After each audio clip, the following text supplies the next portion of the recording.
welcome back to your daily crypto news. I hope that you're all doing well and that you're all having a wonderful day. As always, leaving a comment, leaving a like, or subscribing, all of these things do help out the channel immensely. And without further ado, let's jump right into it. For those of you not looking at the screen, it says Bitcoin slips back to $38,000, further downside incoming. This was the first article that I saw, and I just kind of assumed that the rest of the news would follow suit. Lo and behold, and I mean hours after this wave of negative price news was released, it says Bitcoin, there we go, Bitcoin jumps above 41,000 US dollars. Ethereum accelerates, Luna and Monero rally. That's right, everybody. Continuing in this market that makes absolutely zero sense. The cryptocurrency market randomly a couple of hours ago decided to start surging. What exactly caused the surge, you might ask? There's a couple of reasons apparently floating around as to why the cryptocurrency market is currently in green. It says Bitcoin shoots 7% back above $41,000. Terra's Luna leads altcoin rally. I think there's actually another coin that's like pushing past Luna, at least at the time of me making this video. Bitcoin gains pace above $42,000. Ethereum prices surged 7% in the last 24 hours. Witnesses increased inflows. Those are from institutions, as we've gone over the last couple of months. A lot of times we keep seeing the amount of Bitcoin on cryptocurrency exchanges constantly decreasing, while at the same exact time, the amount of money being put into cryptocurrency funds also increasing as well. So it's kind of like the same thing, but inverted. You understand what I'm saying. Technical analysis, Ethereum breaks barrier, a strengthening case for more upsides. I found this interesting, not only because, you know, prices are up, so it's kind of nice to look at, but also because just about a day or two ago, every single piece of news that we got was woe is us, the crypto market's going down. There were also even articles I told you about with people constantly saying, well, Bitcoin's going back down to 19,000. Bitcoin has to hit 15,000 over and over again. But the moment Bitcoin seemingly destroys the $40,000 barrier that was there before, and Ethereum breaking past the 2,500 barrier, which wasn't actually there because we were just above $3,000 a couple of days ago.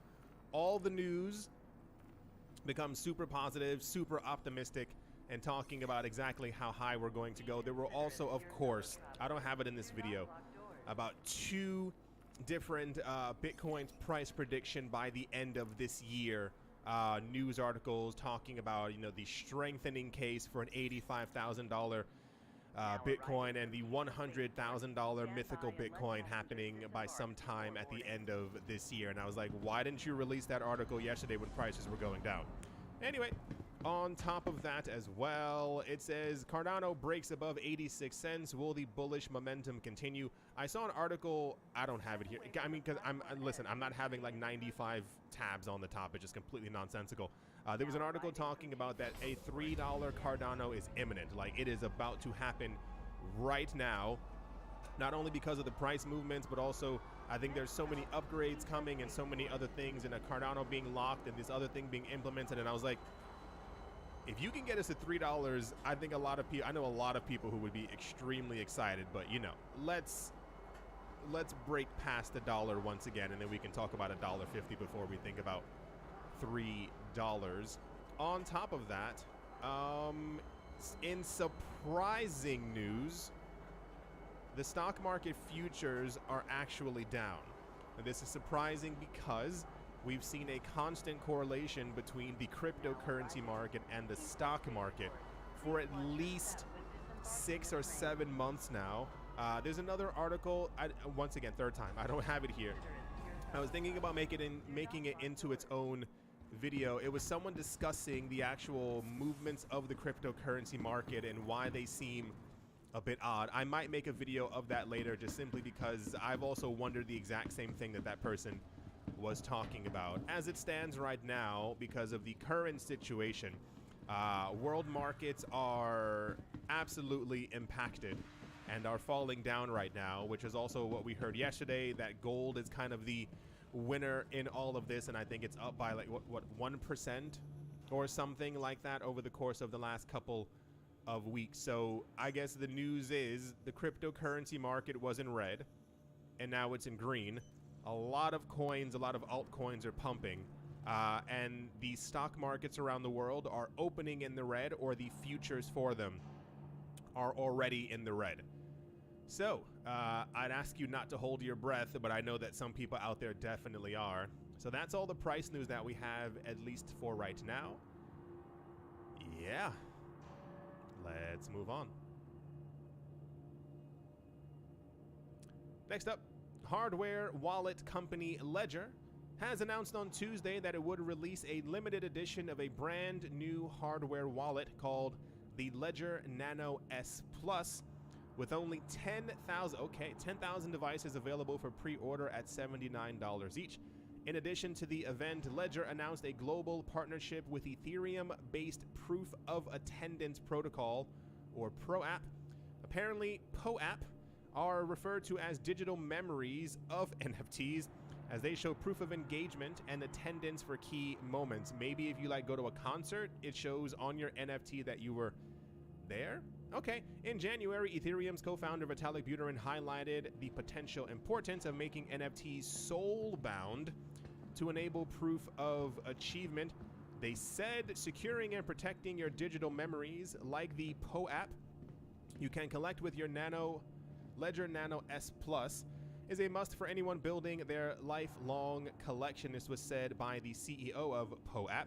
The Genesis edition of the Ledger Nano S Plus will feature a special engraving. Each package will also include a card redeemable for a Genesis POAP NFT, allowing users to carry proof of this exclusive hardware wallet in their digital wallets as well. The Proof of Attendance protocol will also be minting special edition NFTs for Ledger events in the future. Ian Rogers, Ledger's chief executive officer, also said, I'm pretty sure he said that he likes them as well.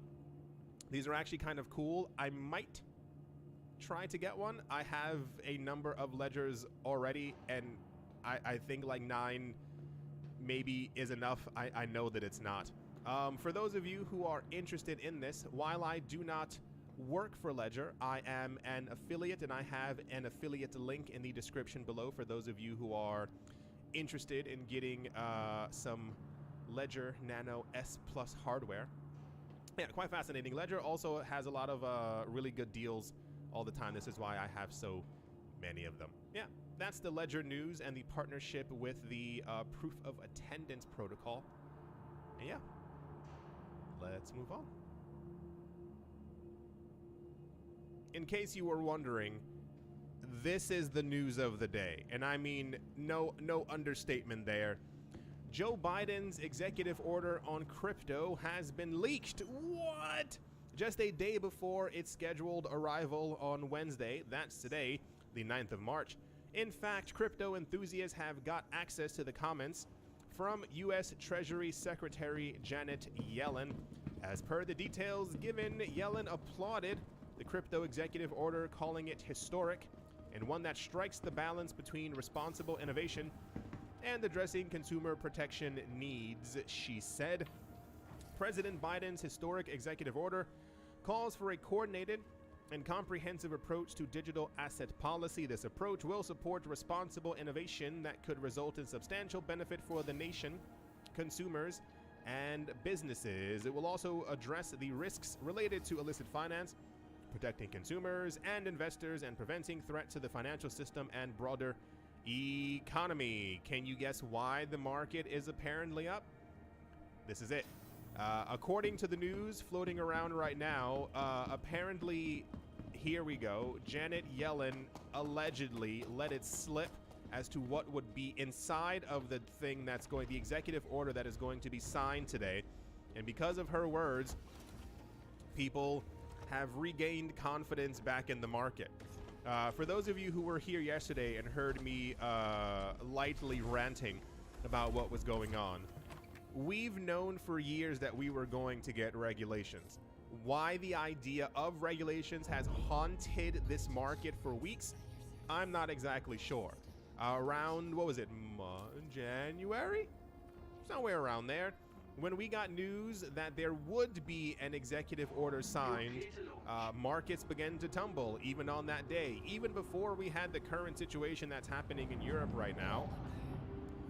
A lot of the news was that we were down market-wide because of this thing that was going to be signed. And I told you once again all before, we knew that we were going to get regulations. If they wanted to ban it, they would have banned it.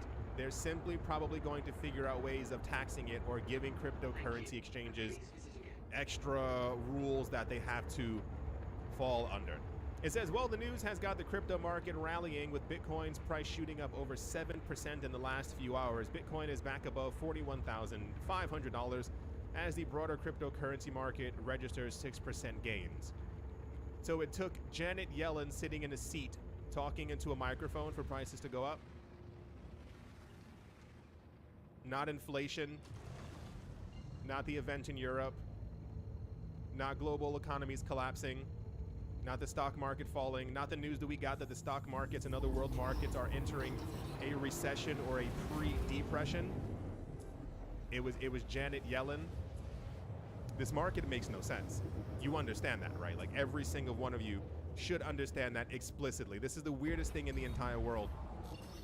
I really wonder why the cryptocurrency market isn't properly reacting to things that are going on. And this has been going on for a while now. I'm not sure if it's the Coco-19 that's in the air. I'm not really, like, I'm not even joking. Because any time before in the past that any worldwide event showed that governments were seizing money, halting money, freezing, I mean, you know, any type of major world event, the crypto market would go up. Why? Because the cryptocurrency market is detached from the other market. We are the alternative. We are the, if they're doing bad, we're doing great. And it was this way for about a good 10 years. But for some reason, our correlation to the stock market is very, very odd. And I've mentioned it so many other times before, I think people maybe giggle. I don't know. Whenever I say stuff like this, but I'm like, isn't it very weird that we get news for, I mean, let's say a good 2, 3, 4, 5 months last year of hyper accumulation by all these companies, all these banks, even the news that we had the beginning of this year that 300 banks in the US alone were going to be buying up tons of cryptocurrencies. We have at least 15 physical Bitcoin ETFs around the world that are currently active. I don't care if they're in the USA or not, that are actually active at this moment. And one of them has, I think in the course of 2 or 3 months, has over $1 billion worth of Bitcoin. We know that accumulation is actually happening. The prices go down on this news every single day. And then Elon Musk says something, he tweets out something, and the price will shoot up by 15%. That's something's wrong with that market. We should not be moving at all based on Elon Musk's tweets or Janet Yellen sitting down in a chair talking into a microphone saying exactly what we knew was going to happen. I'm not sure what's going on. I'm not sure if there are far too many new people in the market that they simply don't understand. I don't know if it's a lot of people who are from the stock market, Wall Street, the old financial world who don't understand the movements of the cryptocurrency market. But this realistically can't go on forever. We can't continue to trend sideways until someone says something into a microphone or someone tweets something. The cryptocurrency market right now, we should be well above an $80,000 Bitcoin just off of the news that the US dollar is crumbling. Just that alone. Not even contributing to the fact that we know that there are hundreds of companies who are buying up all the Bitcoin that's created per day. The current event that's happening in Europe, if you've been paying attention to the news, people in these countries have turned to cryptocurrencies because they have no other options right now. There are multiple other countries whose fiat currencies have already collapsed, and they're also using cryptocurrencies on a daily basis. Why are our prices dropping? It doesn't make any sense. Sorry for the rant, but it had to be said. I sit here wondering and pondering, and I look at prices. Even when I saw the prices had gone up this morning, I assumed it had been something completely different. I assumed I was going to get news that, based on accumulation and numbers and other factors that we've seen, that the market definitely moved up because of all of that. You mean to tell me Bitcoin is up by 7% because of her? Not the, like, do you understand that the world is now using, have you seen the theories that countries who are already under sanctions before even this happened were already using Bitcoin for the last couple of years? Hyper Bitcoinization is here. It's already in our face. It's everywhere. Everyone knows about Bitcoin. There's not one person you can meet on the street who you can say, what's Bitcoin? And they would have no vague idea of exactly what it is. You want to talk about governments accumulating huge amounts of cryptocurrencies in Bitcoin? Have you seen the reports that even though China has banned cryptocurrencies and mining within their country, they still have a lot of people who are mining in their countries who have an affiliation to the government? I'm not sure what people aren't getting. Once again, this can't go on for much longer. If we enter into 2023 without Bitcoin being above $100,000 while all of this is going on, have you seen the news about not only these 7% inflation, but actually like the actual real inflation numbers? And because of this current event that's going on, how high they think that inflation is going to be by the end of the year. They're forecast for a 14% US dollar inflation rate. 14%. We're already at the highest inflation rate over the last 40 to 50 years. Why isn't the market moving on its own? Why isn't the market moving based off of logic? I really don't get it. Apologies for the rant, but I can't be the only one who feels like this. It is very, very odd that this keeps happening all the time. Even the idea that we are correlated to the stock market in some sort of way. The idea that the US government is going to continue printing tons of money and inflation is going to rise against an asset that has a finite amount that we can mathematically see is continuously decreasing in supply everywhere, also goes down with it, while we know accumulation is happening. So, this was the most popular news story of the day. I do not understand the fixation. I simply, truly do not. We knew that he was going to sign this a while ago. Hopefully, maybe the market will continue going up for the next couple of weeks because no one's afraid of Joe Biden anymore. You are afraid of this man signing a piece of paper, and the market is now currently up because of Janet Yellen. On top of that as well, yes, a lot of cryptocurrencies that have private transactions have also, dramatically spiked in price. It says a 20% spike in 90 minutes. Privacy Coins, Monero, and Zcash surge ahead of Biden's crypto order. They're not seizing anyone's cryptocurrencies. They're going to be taxing it. They're already taxing it. I don't know what else to say. This was also, I think, apparently a tweet by the people from Monero. It says the latest tweet by Monero has stated, Monero is a decentralized private cryptocurrency. There's absolutely no way to prevent anyone from using Monero in non-custodial wallets. Period. Devs have spent over 7 years building the most private and decentralized money in existence. Hashtag Monero is best prepared for anything. And I guess that's what caused the additional spike in price. So, I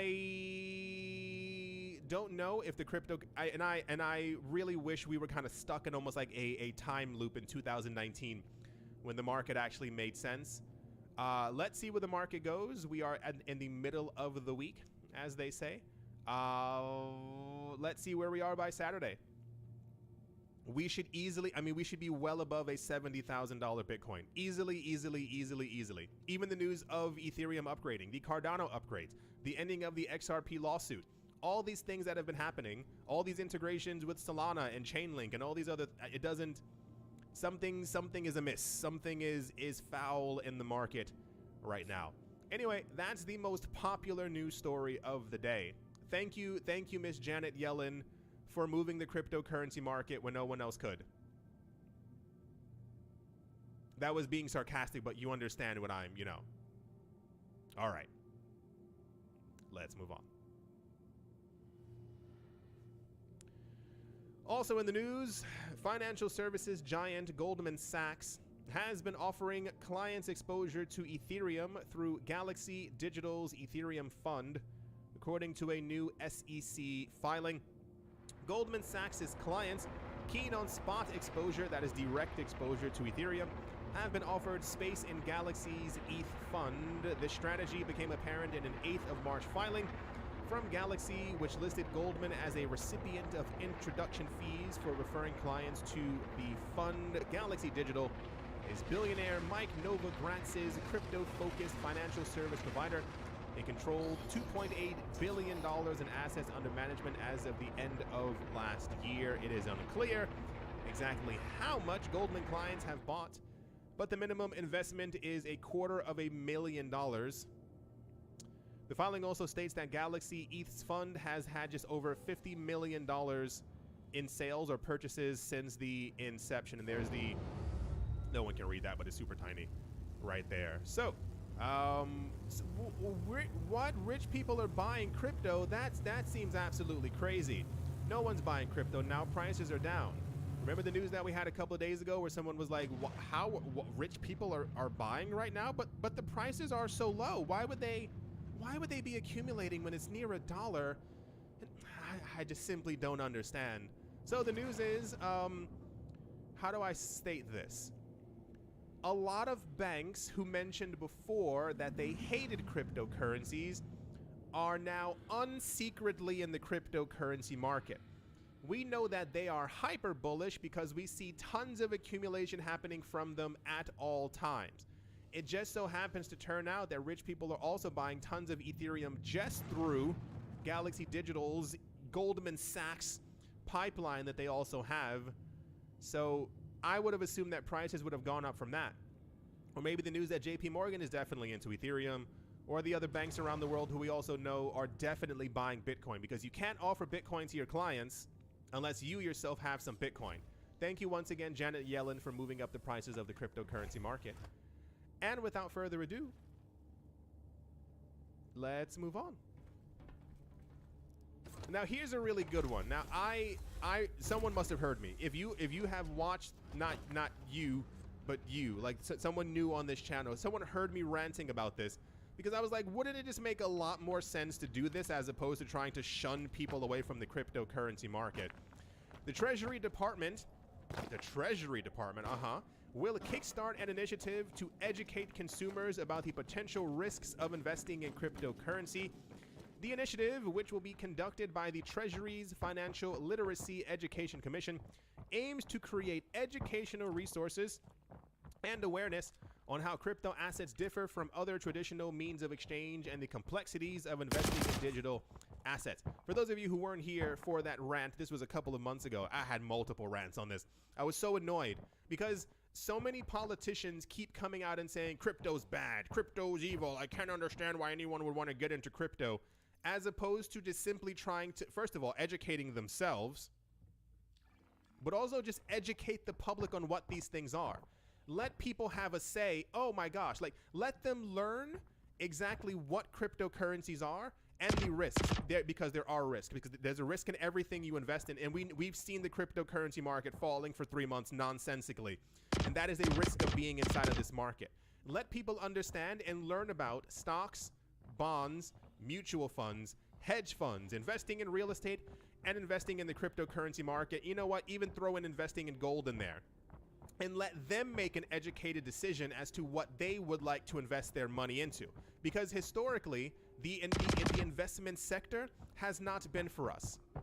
Just clearly, if you've never watched, or I mean, there's a reason why when you watch financial news, they use like really weird terms like securities and this and backing, blah, blah, blah, blah. It's because it's not meant for normal people to actually be in the market. It's meant for a very clear sector of very wealthy people to control the market by themselves. This is why we saw in 2020 when the entire AMC GameStop fiasco was happening, all these very wealthy people going on TV talking about, well, poor people shouldn't be in the market. Like actually them saying that because they don't want normal people to be in the market. I think world market, I mean, even economically, like an economic strength, imagine if you just didn't have the 1% of wealthy earners inside of these markets, but you had 85% of your country in these markets. How much stronger they would be, how much more liquidity you would have, how many more people in your country would be near rich or near wealthy at this point. There would be no discussion of, well, people don't simply have a lot of money, because we would know that they were educated on and had money in these markets. How much richer that would make you if 85% of the population was also into cryptocurrencies or also into stocks or into these other markets. Governments never educate their people. They simply throw things at them and tell them, well, listen, you got to go to school until you're 18, and then there's another more expensive school that you have to go to for 4 years. And then the day that you are done, you got to find a job. And you're going to have that job from 21 until about 74 years old. And, you know, maybe might even be a little bit longer, because good luck, because there's no money for you to be able to retire with. It's bothered me my whole life. I remember having discussions when I was a kid, like, why I have to work until I'm 65? It made no sense. I was like 13 years old. Like, why in the world would I have to work for so long? In an interview with Reuters, the Undersecretary for Domestic Finance at the U.S. Treasury Department, her name is Nellie Liang, said that the Treasury would be focusing on helping demographic groups with limited access to mainstream financial services. Undersecretary Liang, okay, all right, also pointed out that the increasing number of households purchasing crypto is one reason why education can be helpful, very helpful, and added that the increased demand could threaten the stability of the financial system. Okay, I mean, she's not lying. The idea, once again, being, if crypto takes over, the old system is no more. So that's not really a lie there. Educate people. It's not that difficult. I've wondered many other times before. I don't know if you've, what do you call it? You must have seen at some point. I've always wondered how different countries would be if their governments actively made sure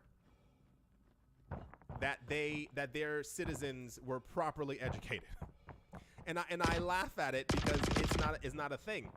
Governments don't actually care, you know, who's educated or who's not educated in their country. Imagine if 95% of your country knew about everything in finance, could watch finance news and never stumble. They knew exactly what was being spoken about and had money in these markets. Anyway, it's been a very rambly video. I apologize. You can tell my general frustration with the world, but also with, what do you call it? Just markets in general. Like, nothing has made any sense in the last 2 years. I'm convinced we are in some type of weird parallel universe right now, because look at the state of everything around us. Anyway, that's the good news of the day. Yes, please, by all means, educate the public and let them decide if that asset is too risky for them to put their money into. Wouldn't that make more sense? Alrighty, let's move on. As always, a very special thank you to my Patreon supporters: GBU Wally, formerly known as Professor Wally; Bubble Mode, How's Life Austin, Auspicious Agile and Blockchain, Jamie Saad, Blockchain Simplified, and let's move on. Empire Queen, Fudd Wiser, Roman Geba, Bitcoin Ben, Arachno Dave, Tony Ambrosi, The Dealer's Den, Captain Something in the Z-Way Lay, Mobarazi, VB Nerd 21, Miguel Grolet, Lauren De Silva, Quartered Biddy, Troy Allgood, Space Case, Nita Miracle, Pat Ternoster, Navarro Williams.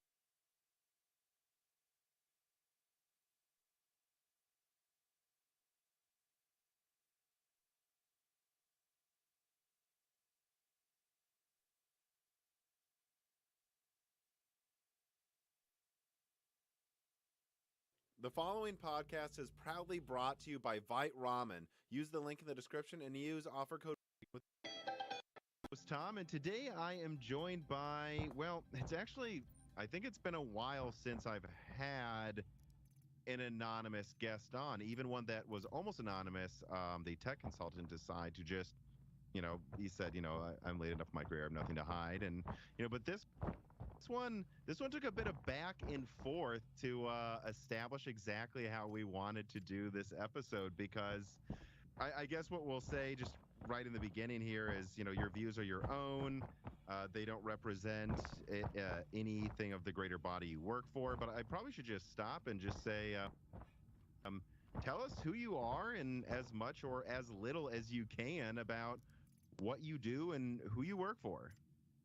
Yeah, so I'm an engineer, electrical engineer, and I work for the U.S. federal government. That's about as far as I'm allowed to say. Mm-hmm. But what I can tell you more is my background of things I've worked on, maybe not specifically what I do for work currently or what my position is currently. But I think there's definitely a lot there to work with in terms of having a good conversation. And one of the things I told you was it's not so much that I couldn't get the permission to reveal who I am or what I do, but with that comes with a lot of strings of controlling this whole interview of what questions are being asked and what are the answers. Getting approval, like literally line by line on what we talk about, which at that point, is it a conversation? Right, and so I don't think that's fun for anybody. So here we are. It sounds shadowy and cryptic, but it's better for it, honestly. So what can you tell us about specifically what your background is educationally, professionally? What types of professional work you've done? Maybe not the specific work, but like what types of systems and expertise do you have? Yeah, so I have a bachelor's degree in electrical engineering, master's as well, and partially I've completed a PhD program. In undergrad, I focused, I'll start off by saying electrical engineering is a wide field. So, in undergrad, they kind of throw everything at you, and you can kind of decide what you like. You can kind of move more into computer engineering type things. You can move into power systems engineering. It's really wide. Where I kind of leaned into was analog instrumentation, making measurement science, basically. Is kind of the way to think about that. And I worked on some satellite instrumentation at the time. I worked on CubeSat programs. So CubeSat programs are, for those who don't know, they're pretty popular with university. I think they're a lot popular now. I think most people, if you're paying attention to space stuff, you've heard of CubeSat programs. You may have heard of the NASA ELANA program, which is a rideshare program that NASA does where they'll select certain university satellites and launch them up with a payload. But the idea is they're launching up these big, expensive payloads anyway, and it's really expensive. So to make access to space more cheap for universities or smaller companies, obtainable to actually do this research in that setting. Yeah, because microgravity and the vacuum of space, or even what's considered, kind of the edge of atmosphere type stuff. If you want to study that stuff, there's plenty of good companies and engineers out there that probably have good ideas, and universities of experiments to do. And it's prohibitive to be able to afford that initial launch vehicle. And so you've also told me that you've had a lot of experience, or at the very least education, and put a lot of thought into things involving FPGAs, like thinking of rendering in pixels as more of a data compression or, a data transfer problem. And that people keep thinking I think people keep thinking of graphics cards like they're muscle cars, frankly. Yeah. So if you're from an engineering background, I'll just say this. I think the word I threw at you early on was information theory, is the way I think about it. So it's definitely not unique to say, oh, graphics cards and rendering is information theory. Everything digital is information theory. Representing digital circuits as zeros and ones, that's information theory. He kind of had this theory, this communication theory of you have this data you want, there's a transmitter, there's a channel that it goes over, there's noise in that channel, and then there's a receiver at the other end. Mm-hmm. And that sounds kind of obvious to us now, but rendering is no different. We're working from a model, a computer model, and we're trying to get that to the screen. And so the GPU in this case is making these calculations from this model to decide what pixel to show you, right? What at the end of it, it's what color pixel do I show you, right? And how does that relate back to this model? Which I think half of the work going into, I think what we're talking about literally right now, me and you, is going to be the major battleground for, like, for example, Lovelace versus RDNA 3. Right. Like, I think, you know, it's no secret that I'm working on a Lovelace leak right now. In fact, it'll probably be out before this podcast goes live. And a major point I make is that, you know, I think they're both NVIDIA and AMD will be close enough where it's gonna come down to almost the non-raw performance, right? Now, part of that is cost, power consumption, amount of VRAM you have. I think that's going to be a major deciding factor for them, and they will both do what they can to give themselves an advantage since they're so close. But I also think that another part of it, obviously for NVIDIA, and I think people underestimate it for AMD, is going to be how efficiently they can turn those teraflops and bandwidth into the correct looking pixel that the gamer wants to see. Yeah, and I think you're hitting it right on the head. And this is kind of the conversation that, at least going into this, that I wanted to have, was this idea of information theory and utility, essentially. What I actually want to do then is take a step back and kind of establish, you know, what got you into, when did you really get into PC gaming? I think, you know, me and you have talked a bit now. I think we actually have a ton in common in our gaming history. I think people, whatever this means, like us, have really been PC gaming since forever. But when did you really start, you know, kind of PC gaming here and there? And when did you really become what I would call an enthusiast, where, you know, if this was a decade ago, you were probably reading Tom's Hardware. Now you're probably watching TechTubers. Like, when did you really become one of those people that kind of knows what's coming, the entire lineup, debates with people online, I mean, I've thought about this. I've almost wondered too much thought into price performance. Like, if I was paid per hour, how much I think about building my desktop, would it have been more efficient for me to just put less thought and gotten what I almost wonder that. But, like, when did you really become an enthusiast? When was it fun to look into that stuff for you, you know? Sure. Well, I'll start by saying that there was always a computer available to me growing up. I think you and I are probably about the same age. Probably have pretty similar perspectives about how we grew up and the technology around us and things like that. But yeah, when we were growing up, you know, having a computer in the household wasn't a given. It was still expensive for most families. At least I knew growing up when I was in school and said, "Hey, I have a computer at home." Not all my peers did, but probably the first computer I played games on was actually a Commodore 64. My dad had a Commodore 64, and when I was really young, I remember playing, you know, games on it. You could pop Atari 2600 cartridges in it. You could load up those old floppy disks, and, you know, we had like Frogger and like those old classic games, and they were definitely old at the time I was I was experiencing them. But that was kind of my first interactions with the computer. Later, we ended up getting a much more contemporary home desktop. It was like a Windows 95 machine.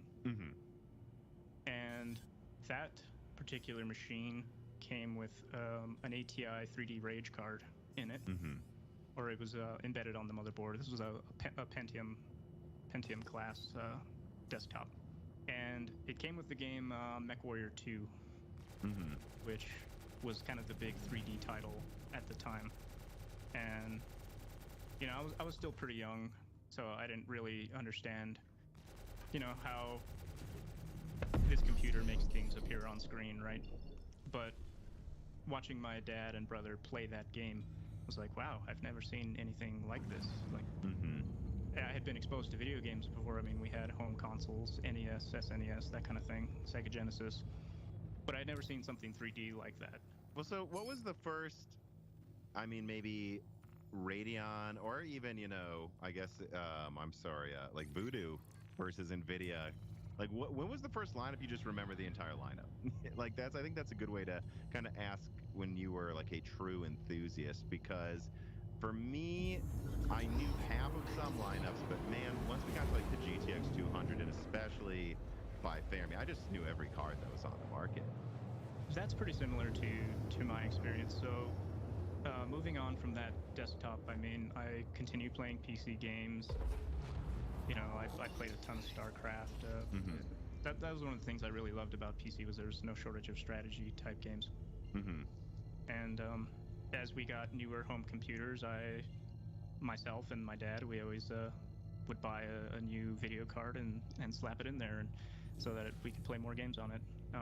So I didn't go and build my first gaming PC from the ground up probably till I was in high school sometime. And I guess this is a good point to mention this. My dad actually works for Intel.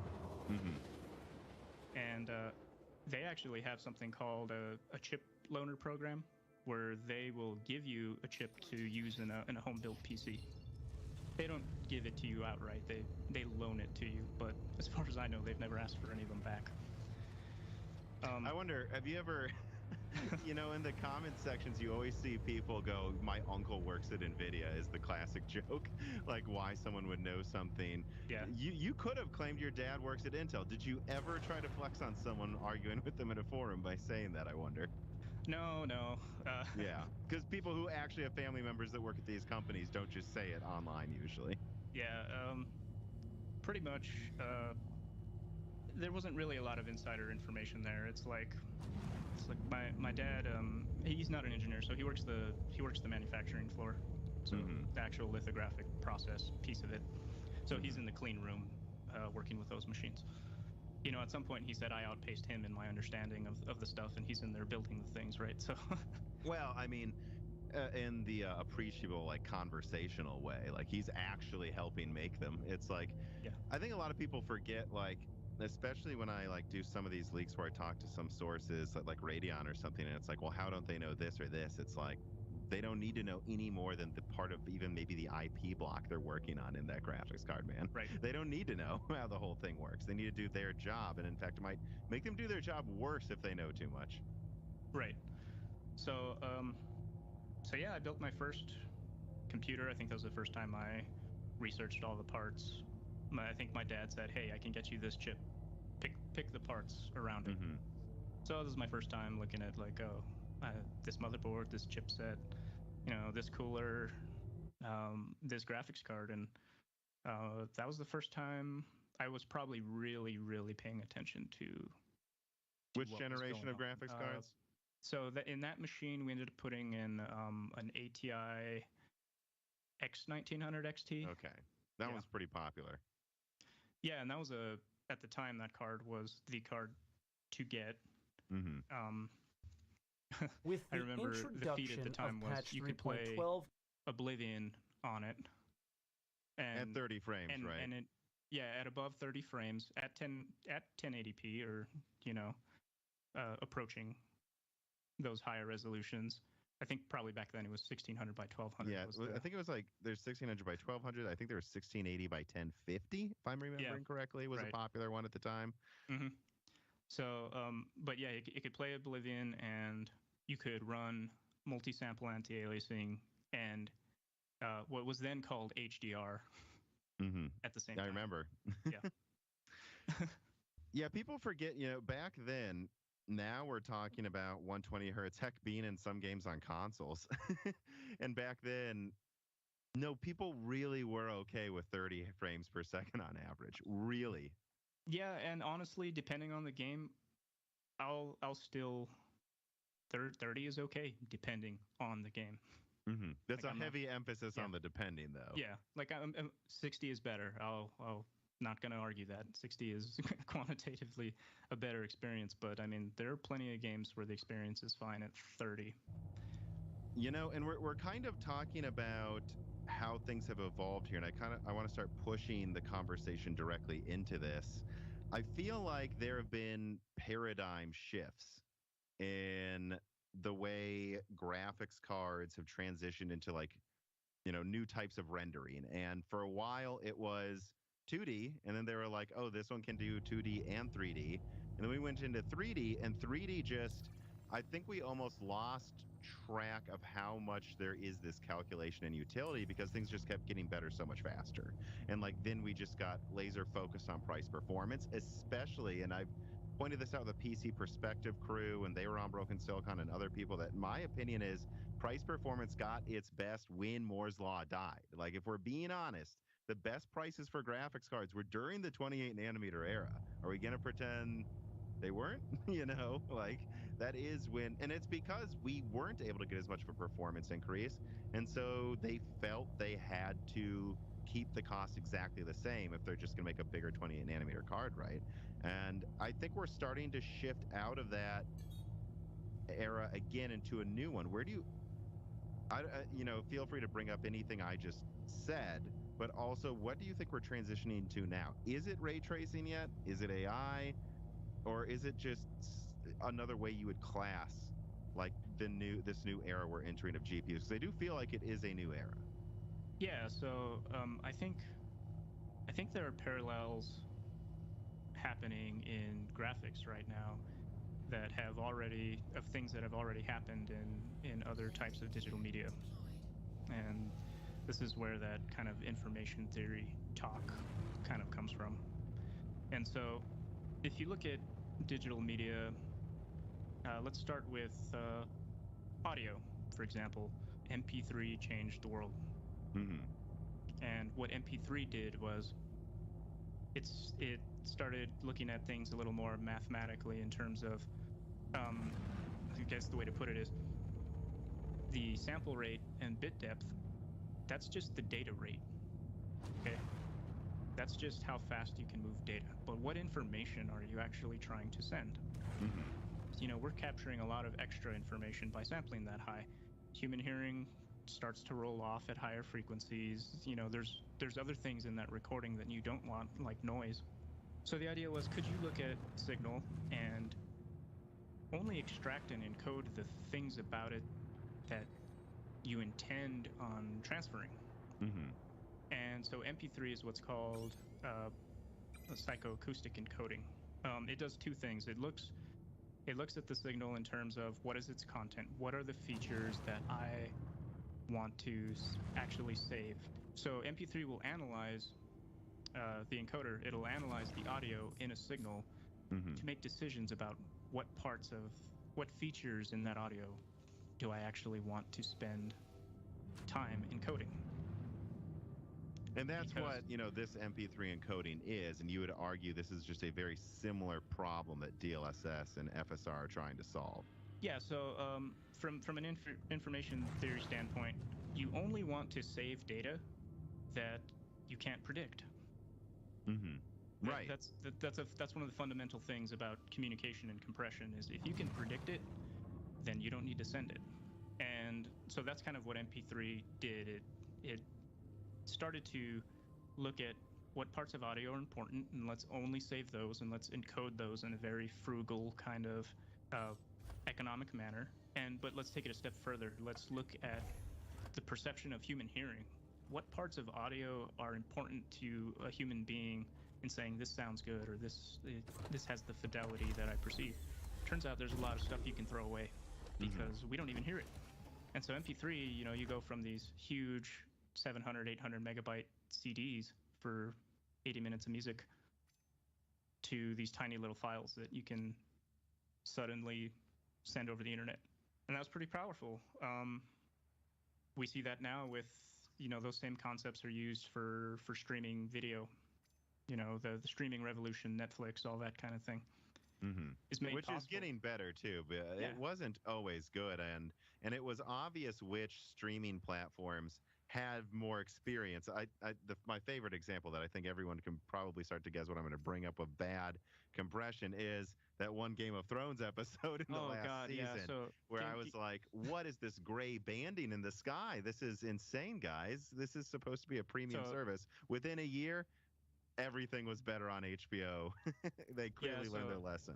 That was a comedy of, so I like that you bring up that episode because it brings up a lot of good examples of how understanding information versus data is different, right? Mm-hmm.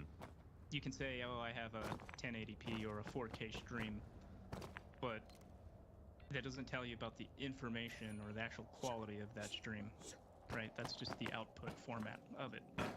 That's a good example of where compression and information theory and human perception all meet, right? You know, to kind of I'm going to throw a question here into this conversation to maybe stir the pot. So, Zenoan writes in and he says, will high-end gamers really even need to use FSR, DLSS, or ray tracing, or should they next gen? Assuming they buy one of the top-end video cards, shouldn't they easily be able to pull off 4K native at 120 hertz with their monitor of choice next gen? Every now and then I find ray tracing to just not be worth it in any scenario due to the little difference it makes to the game's look in most situations versus the performance that we use. And even now, I run 4K 120 with some minor tweaks and I'm quite happy. Will I even care if I get a 7900 XT? And I did actually see people making this argument right when RDNA 2 launched before pricing went entirely out of whack, because it was hard to get RDNA 2, but it was typically cheaper than Ampere cards, and then it clearly wasn't, and then now it kind of is again. But I do remember this month when RDNA 2 and Ampere had just launched, where they're like, well, if a 6800 XT is findable for 800 or less, and a 3080 is over 1,000 half the time, then why would I ever get a 3080 for DLSS? The difference, I already and I touched on that a little bit in my 6800 XT review. I found overclocked even without DLSS. I'm pulling 4K 120 in most games. Do you think this is a fair point about it next gen, or do you think that we will certainly need it, or what? Yeah, so that's a good point. So I'd say PC as a platform, its biggest selling, or really what's to me the greatest part of it is that it's modular, right? Mm-hmm. And so a company like AMD, NVIDIA, they're just going to launch their products at the fastest cadence they can to keep that technological, next step moving. That doesn't guarantee that there's going to be utility for that product when it comes out. Mm-hmm. Right? It's here's a product that, if at its core, converts your electrical power into some kind of computational output. Gamers are going to use that, to play games. Researchers might use that for something else. Miners might use that for something else.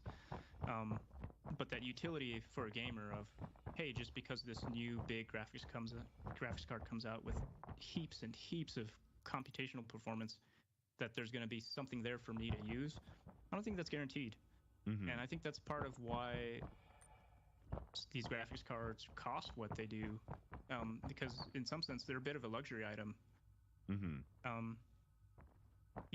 If you just wanted to play games and enjoy games, there's a lot more cost-effective ways to do it. Consoles, you name it.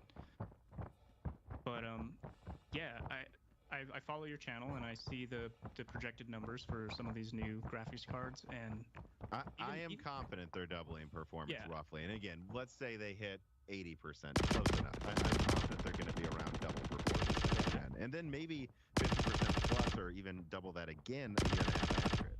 Yeah, so I see that, and I have a hard time wrapping my head around of what would I even do with that much rasterization performance, Yeah. other than surround myself with more expensive stuff to give myself an A excuse reason to- yeah. So maybe I need a new quantum dot OLED high refresh rate monitor or something to complement it, So, Well, it's interesting too. I brought this up to Hardware Unboxed, and not really Hardware Unboxed. I brought it up to Hardware Unboxed, and they agreed that with that much performance, there is a fair question to be asked, if the mid-range costs as much as the high end, but it's 4 times better, how many people are going to care? But I saw a lot of people in the comments of that discussion with Steve at Hardware Unboxed talking about how games get harder to run. And it's like, I understand games get harder to run, but I do not think games will be 4 times harder to run in 2 years, and I think that it's going to take some time for devs to catch up to using that. And there will be a couple games, but I think 90% of games won't know what to do with the performance. Right. And so I think this is something you and I can probably relate to in past decades of PC gaming, of just PC hardware being leaps and bounds far ahead of where consoles are. And so developers, they're going to mostly stick around to, they're going to baseline their graphics performance around the consoles for the most part. And we kind of saw that happen, where they're not going to push too much further out beyond what consoles are doing. And for PC gamers in the past, when we had extra power, we would just reinvest it in resolution and frame rate. And it made a huge difference, because the acceptable frame rates and resolutions were 720p, 30 FPS, right? So getting to 1080p, 1440p, 60 hertz and above had huge visual return for us. I don't know if that's true now. Like, if compared to, say, a modern PS5 title, let's say Horizon Zero Dawn is a good example. The game that looks really, really good on console, potentially, comes to PC at some point. Forbidden West, the newest one. Yeah. Excuse me. Yeah, Forbidden West. Comes to PC at some point. You have some ridiculous graphics card. Where do you spend those extra CPU cycles? Like, do you try to do 8K? Do you try to go higher frame rate? And at the end, how much is that worth it to you? Because I don't think they're gonna make that title so hard to run that it's just gonna make Loveless or RDNA 3 just fall to its knees. No, personally, that's my kind of take on it, is that you're just going to have heaps of extra performance and maybe struggle at where you want to spend it. Well, I think that when we compare this generation of graphics to a previous one, I think it is that kind of, what would it be? Like pre-GCN, too early GCN, kind of Fermi and PS3 360 era, where if you go back, man, the 360 and PS3 were really strong for the price you spent when they came out. And there were people saying PC gaming's dead. And look, I don't know what to tell you guys. There was heavy competition, and Sony and Microsoft went all out with what they could make. And it did kind of make some PC gaming look silly back then, especially with how expensive things like storage were that you needed on a PC and other things like that. But by the end of that gen, and there's a reason it went on so long, so it is different compared to now. But by the end of that gen, I had a 7970 overclocked by 35%, and I mean, it was a joke running games, and the standard was 1080p, and that was considered high resolution still, and you'd have to look for a resolution that frankly would cost an absurd amount and no one really uses. Like 1600p back then, which is a 16 by 10 1600, was not standard the way 4K is now. But that's Right. kind of what you have to do to really flex the hardware, and I feel like that's probably where we're going to be in a few years. Yeah, and so, I mean, I can definitely relate to that. I had a GCN graphics card at some point, and it was complete overkill compared to what was out there console-wise. It was kind of the end of that console generation, but yeah, it was like, where did you spend that extra computational power? Was it on resolution? High frame rate monitors weren't really a thing. Me, I would just crank up super sampling or anti-aliasing of some sort just to make the image look as pristine as I could. QH Freddy writes in and he says, in the last decade or so, there was a very strong focus on anti-aliasing and techniques to basically render better than the screen resolution. Now we suddenly have DLSS, FSR, and soon XE super sampling going the other way, trying to enable rendering below the screen resolution at acceptable quality levels. What gives? What drove this change? Why is MSAA suddenly lost and forgotten? And it does almost feel like it was overnight. Like, just bam, we just stopped talking about it. Yeah, so I can speak to that a bit. Having watched that change take place, part of it was just real-time rendering changed, and the way the engines operate changed.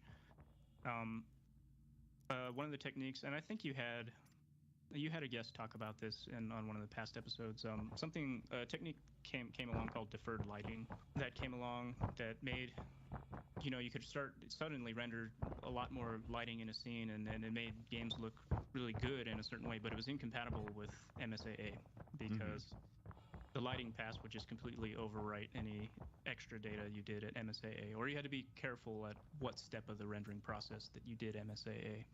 Here's kind of the crux of it. Real-time rendering is undersampled to begin with. That's just the nature of trying to do graphics in real time. So you're going to do it as cheap as you can get away with. So 1 sample per pixel is kind of the standard for rasterization. Knowing that you're going to get artifacts from that, aliasing, MSAA was invented to say, hey, we know that edges kind of look bad on models, so let's add more samples there. If you don't have enough samples, you're not going to capture certain features, and that's why we see artifacts and aliasing. And in fact, when you're recording audio or sampling anything else digitally, when you get something like that, we call it artifacts and aliasing. So that's where that term comes from. So in a way, MSAA went away for technological, practical reasons because real-time rendering just kind of changed. But we got some things in its place. We got FXAA, fast approximation anti-aliasing. Which at first looked pretty terrible, I think. Which at first looked pretty bad. It kind of made everything blurry, but so this was a filter. All it does is it takes in an image and it tries and looks algorithmically. It tries to find those jaggies, and it doesn't really add samples to fix them. It just kind of smudges them, so that visually the viewer goes, oh, okay, it looks, not as messed up anymore. And then we got another technique called SMAA, or subpixel morphological anti-aliasing. It's a mouthful, I know. What that did was it was kind of a mix between FXAA and MSAA, where it knew where aliasing was going to happen along edges. So the graphics card is already holding this information. It knows what pixels are affected, and then it just applies that smudging over them. So it's a better way to do FXAA, but it only works on edges. But really where it started changing was when NVIDIA really started pushing, and this was probably with, I think, Fermi, TAAA, temporal anti-aliasing. So the idea for temporal anti-aliasing is going back to this information theory thing of you only want to send data, or in our case, generate data, if you can't predict it. Well, TAA says we have this previous frame, and it's really close to this current frame I'm trying to render. So some of the samples from the last frame are still valid for this frame. So why don't we just mathematically combine details from the last frame with this frame, and we get more samples for free? We already did the work. Of course, that comes with some caveats. TAA kind of breaks down in motion. You kind of have to track how things are moving to kind of correct for motion. It's kind of like if you're taking a picture with your camera and your exposure is set too long, it just blurs out. So they kind of correct for that. And I think with TAA is really where people started forgetting MSAA even existed. Yeah, I mean, I remember a few games, it was kind of up for debate if you wanted to use it or not, but I remember Battlefield 1 being the first game I played where I was like, oh wow, this just even in 1080p, I can leave this on and the jaggies are mostly gone. And even then, there are some people that complained about the motion a little bit, but for me, I was like, it's worth it, guys. I don't know what you're, compared to turning on some of the other things. Right. It definitely ends up a little soft compared to a super sampled image, but it's good because it covers everything. It covers the whole scene, and so it's not just model edges, it's textures, it's transparencies. Just by the nature of how it works, it's real effective. And now we see game engines utilizing TAA really, really effectively. They're doing checkerboard rendering. They're consciously deciding where do we add samples, how do we integrate them across frames, and just present you an image that has as much. Let's just being careful about how we generate samples in general, right? It used to be let's just throw more samples at it as much as we can because these GPUs can, but the rendering is getting smarter. Well, and I think that once we got everything was just waiting for us to get firmly kind of above 1080p, because once we did, all of these little issues with like TAA and stuff, and they've improved TAA, so it's not like it's just the higher resolution. Yeah, it's gotten real good. But also it's more forgiving at a higher resolution too. And I think that what we're seeing right now is kind of this culmination of actually doing what we were trying to do for 2 decades correctly. Like, we just kept getting stronger cards, and so it almost just became easier to just say, I don't know. I mean, heck, I remember with the 7970, half the games, it was so powerful, I would just turn on super sampling. I'd say literally just render this at 4K and scale it down because it's worth it to me. And I think that all the little methods we were trying just had so many drawbacks that I just kind of leaned towards that. And now we're finally getting to this point where we fully understand what's worth rendering a certain way. And you know, when I really started to realize how silly the resolution debate, as it were, that now I think a lot of people realize is completely ridiculous to even worry about sub-pixel stuff anymore. It's really just how good does it look. Is actually all the way back to the PS4, Xbox One era, I remember reading some fanboy arguments. Like, people were on Xbox were bringing up Rise, Son of Rome. PlayStation people were bringing up Killzone Shadowfall.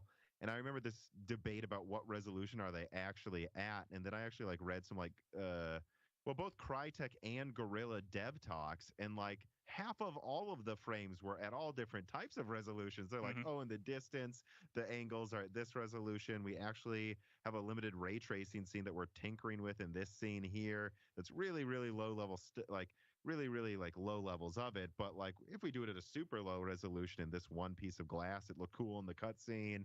And like, nothing we're doing here is at a native resolution anymore, ever, is what Guerrilla said. Like, it hasn't been for a decade, by the way. Yeah, exactly. And so that's kind of what I'm getting to is this idea of just in a very linear fashion adding more samples. That's gone. Mm-hmm. We're doing it smarter. We're in the MP3 compressed kind of era of choosing what samples we want because they're expensive and putting them where they matter. And kind of at the forefront of all of this is, I think DLSS kind of throws in an interesting piece to the mix. So, and you do believe it's at the forefront still, because that's, you know, depending on which crowd you're talking to, they'll say, you know, and I was very critical of DLSS when it first came out. I thought it was a complete joke, you know. Yeah, the first version of DLSS, the image quality was questionable, but what I like about DLSS is it's very much leaning in favor of that utility of information argument that I keep coming back to, and that is, you have this stuff about a scene, you have these rasterization samples, you might be tracking motion vectors and things like that. So build this neural net that can kind of guess what those higher resolution features are, you know, based on training, and put them in there. And if that ends up cheaper than generating true mathematical samples and still looks good, then that's great. Like, that's from a computational standpoint and a perception standpoint, that's probably what we should be doing, is getting right there now, cheaper. I believe the way it works is they were kind of, before they were inefficiently, I believe, doing per game training, which was insane. And Yeah, now so they have just one standard algorithm. Or like, how would you describe how it works now? I'd have to look up on how the original version works. I know the old version, they were training against a very super sampled images of the game. So at some point you do so much super sampling, you just consider it the truth, or the ground truth. So that's what they use for training. So the DLSS algorithm will spit out its output, and then it compares it to the ground truth. And there's some difference between that ground truth image and the image it generated, and then the algorithm over time tries to get that error down. And they did that on a per game basis. And per resolution per game. Yeah. So yeah, it got a little complicated and it sounded expensive to do. It's kind of the downside of some of the neural net stuff is they can produce really good results, but training times can be really intensive and really long. There's actually some work you can look up that NVIDIA just did, taking kind of photographs, feeding them to an AI, and the AI generates the model from it that have gotten really good. So things are already moving in that direction of where can AI pick up the pieces so that we don't have to generate more ground truth samples because that's expensive. Right, and now it's just one standard algorithm that you can literally drag and drop into any game's DLSS form. Yeah, and it's getting better, and you know, there's as long as you're aware of what kind of errors people pick up on, so that's that human perception piece again. You know, the Game of Thrones problem. Everyone's going to notice a bunch of blocky, poorly quantized information. So if DLSS does produce these visual anomalies, you want to make sure the ones that do occur are the ones that are not going to be noticed. And real-time rendering, I think you have that in your advantage because frames change so quickly. You know you're not going to look at one frame and just with a magnifying glass go over every single pixel and go, oh, that's wrong, that's wrong, that's wrong. Yeah, you're probably not going to notice it in motion. So continually optimizing the way this neural network is able to reconstruct these features, present to you an image that you go, yeah, that looks good enough, or at least I don't notice, and do it in a way that I think this is the biggest challenge. I think NVIDIA actually did a good job with Turing, taking a gamble with ray tracing and DLSS because they knew that they were ahead of AMD in terms of architecture, and they invested that in a gamble. It takes die space to do ray tracing. It takes die space to do DLSS. So that was a gamble for them. They could have easily reinvested that space into just more rasterization performance, and they didn't. So I think that was good foresight of them saying, hey, we're ahead in the market, and people kind of complained that, oh, Turing isn't really that much of a value added over Pascal. And I totally get that. And we kind of agree with them, even if you like Turing, right? Yeah, and that, but from my perspective, from a business perspective, that was a good opportunity for them to say, let's try this. Today's video is brought to you by CDKeyOffer.com. As I put together a new benchmarking station for 20 from more types of keys that we have code POSDISC 25 site. Reasonable price at the time you're getting. Do you think that will continue to be a good opportunity though? And the cart's getting a bit before the horse on this question because we need to see what RDNA 3 actually does. But you know, as I finish up my Lovelace summarization, it's like I'm kind of seeing a lot of evidence that RDNA 3 may be very close to Lovelace's ray tracing performance. You know, we'll see how bad this ages, but that's kind of what that sounds like to me. You know, if AMD manages to do this with how they're doing it with RDNA 3, which I don't know, maybe they'll just, you know, maybe they will have had to have done something that would maybe not waste, but uses a lot of die space specifically for ray tracing purposes. Maybe they're just kind of skinning the cat with die space in a different way, but maybe not. I don't know. What do you expect that, or what do you think? I expect them to get close. So I know third time's kind of been the charm for AMD, right? Zen 3 kind of knock out of the park. RDNA 3, hopefully also the same thing for them.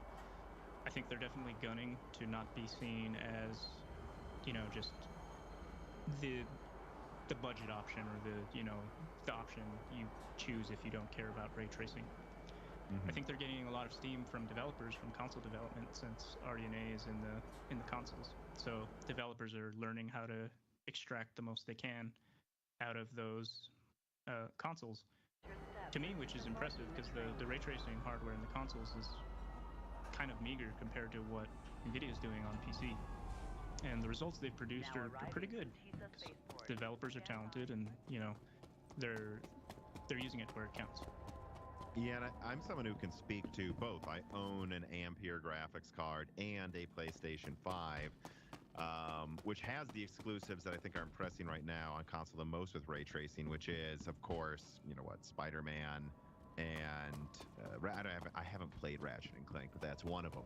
And I think what you see, though, I will have to say, though, as someone who's played both, I think that Ampere is capable of more obviously impressive ray tracing. Yeah, agreed. But if you take performance into perspective, I don't know, actually. Spider-Man's ray tracing is interesting in what it manages to do, but it's not quite as wowzer as you think. But now if you compare it to other things on console, though, like Watch Dogs, it's laughably better than what Watch Yeah, Dogs sure. ray tracing looks like. So Right. it's hard to say. It's good in its own right, is what I would say. And I wonder how much of getting RDNA 3 to possibly match Lovelace's ray tracing is enhancing what they've already done and just having the buy-in from developers to optimize it, and how much of it is, no, we're actually putting effort into it in this architecture. Like, I wonder what you would think, how much that balance is going to be for RDNA 3's ray tracing performance. I would think definitely there's going to be architectural improvements hardware-wise. Of course, yeah. I mean, you have to, right? As engineers, you're going to want to tweak and iterate and make that better, especially if that ends up in a place that's going to end up saving you some die space for the amount of performance you're targeting for that architecture. But one comparison I would probably make is, remember when Tessellation was new? Yeah. And every review would review Tessellation performance. And every time there's a new architecture, how much did they improve Tessellation? It's still around. We don't hear about it anymore. No, because it's very easy now. Right. I think that's what's going to happen to ray tracing.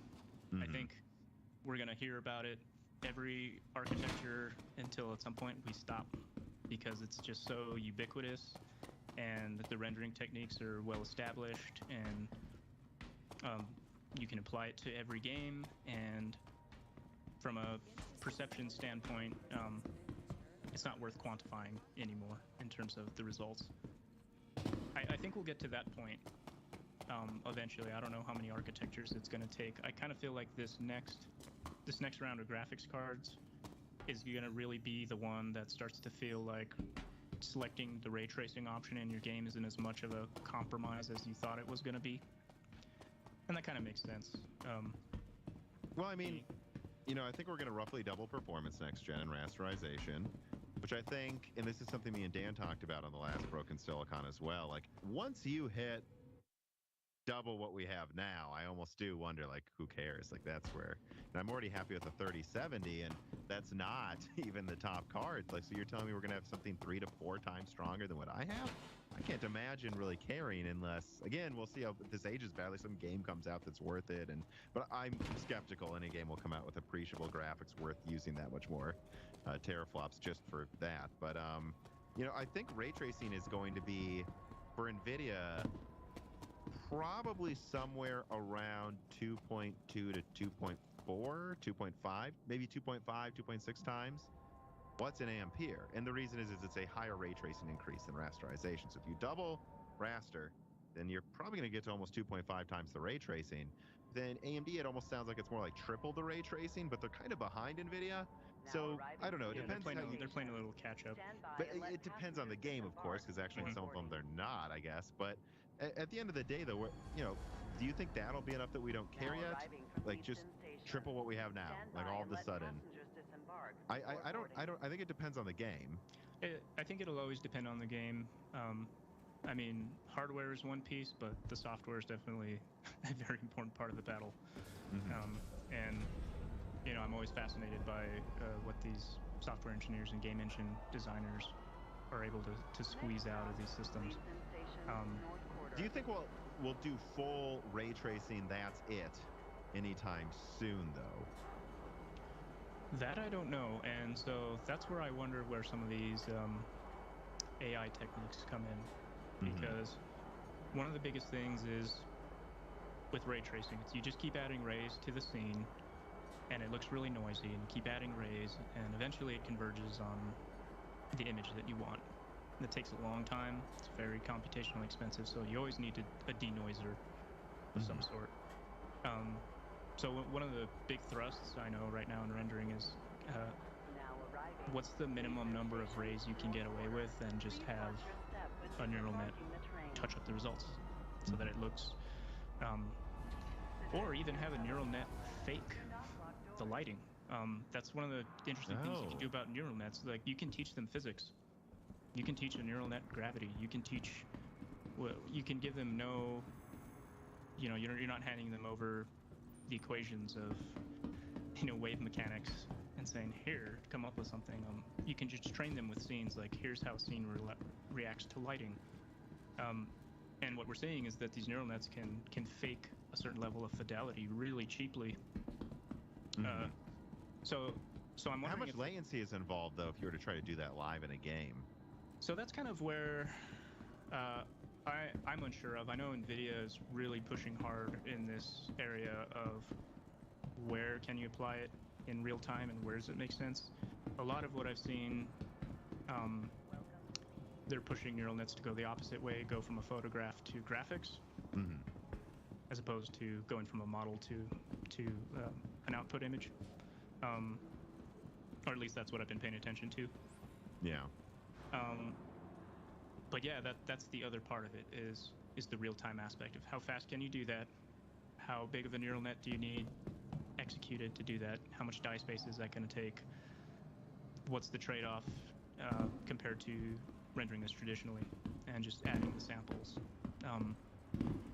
So there's a very interesting cross-section of AI, ray tracing, rasterization, and squeezing all of those for kind of the low-hanging fruit of each to try and get the biggest yield out of all three, right? And get something to screen. Yeah, and I can't help but think that it's going to be, though, a cross-section for a while, because pre-baked lighting looks really good, though. And it does. Looks so much more high resolution and precise than at least the ray tracing we have now.